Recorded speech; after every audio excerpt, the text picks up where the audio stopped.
Can you make sense of this? Kamala Harris finally said a word on her economic policy, and it's one of the most naive ideas anyone has ever had. You're about to watch Dave Ramsey pick apart her idea of government-mandated price controls, and I think it connects to so many things in the economy that I need to tell you about. This is not financial advice, but subscribe to the channel and take a look at what he said before we get into it. Okay, price controls.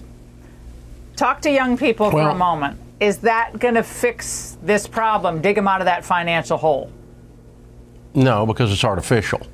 It's not sustainable because it's artificial. If you just put a lid on something, and if you want to explore what really happens, just go back to the 1970s. We tried it. There was a whole movement for price controls across everything because inflation was out of control and rampant, just like it is now.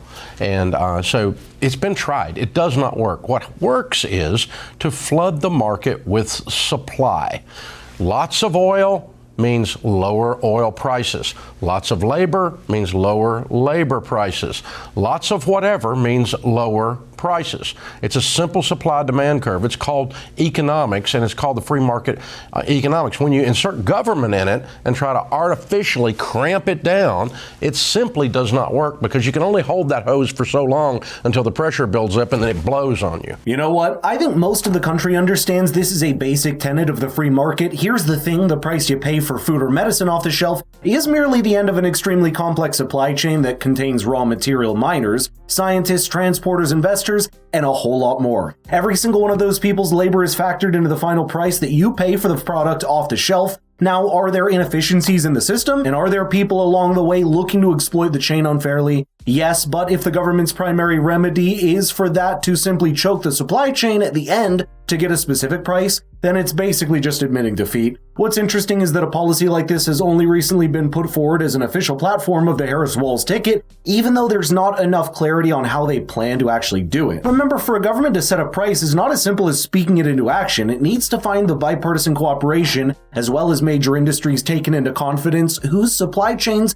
and corporate structures are often standing off delicate financial grounds. Imposing a strict price for the end consumer while also expecting them to meet every expense along the way could very well do more damage in the process by collapsing important companies. Kamala Harris has failed to articulate what exactly she aims to do to protect against that, even in this speech where she finally laid out the policy position on the economy. Later in college, I worked at McDonald's to earn spending money.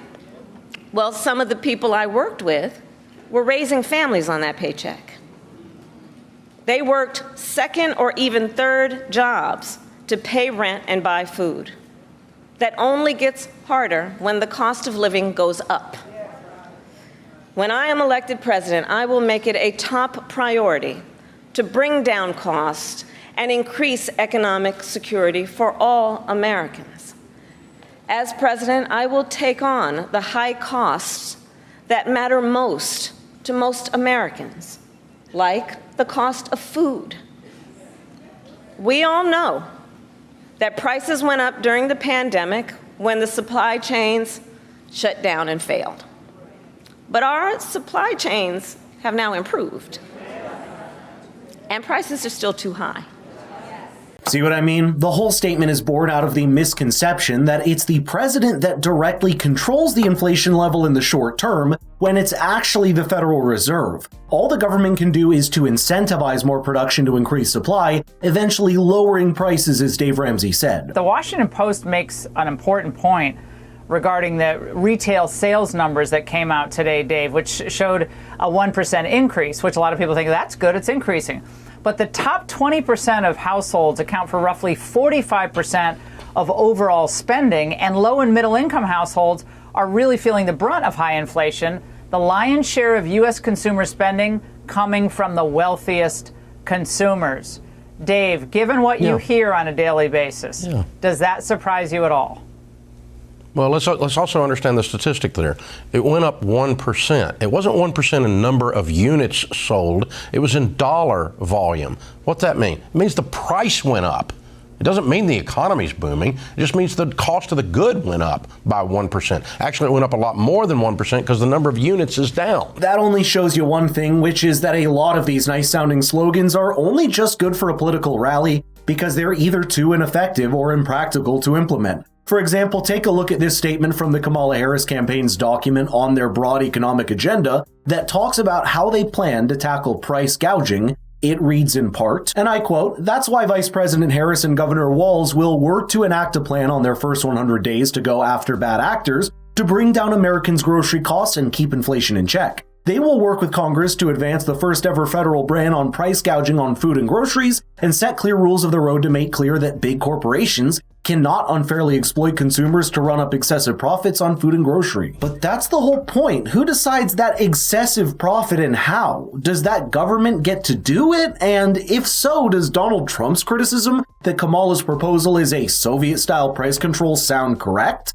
It's all a confusing mix that I don't even think Kamala Harris campaign can even untangle, because perhaps they only just look for the voters at this point in a hasty campaign trial. Economist Alex Tabarrok wrote a whole blog post completely debunking the idea that something like a broad price control on sectors like grocery or pharmaceuticals can even work in the long term. That's because movies like this threaten to upend the entire supply chain rather than allowing and incentivizing the system to iron out its inefficiencies and problems by itself. Alex wrote about some of those problems as, quote, "fewer drugs for the Medicare market, less research on post-approval indications and confirmatory trials, reduced incentive for generics to enter quickly, less R&D spending, leading to fewer new drugs. Fewer new drugs means more spending on physicians and hospitals, so in the long run, price control may not even save money." And imagine if side effects like this actually do take place. Would a potential Kamala Harris presidency be equipped to tackle 10 more problems while trying to solve one? That's why it's better for governments to stay out of the free market mechanism for price adjustments and instead work to create the most fair, competitive, and independent market possible so no such problems arise in the first place. And yes, we are seeing this disparity between the haves and the have-nots getting wider and wider and wider, which traditionally you see as you see more and more government intervention in the economy.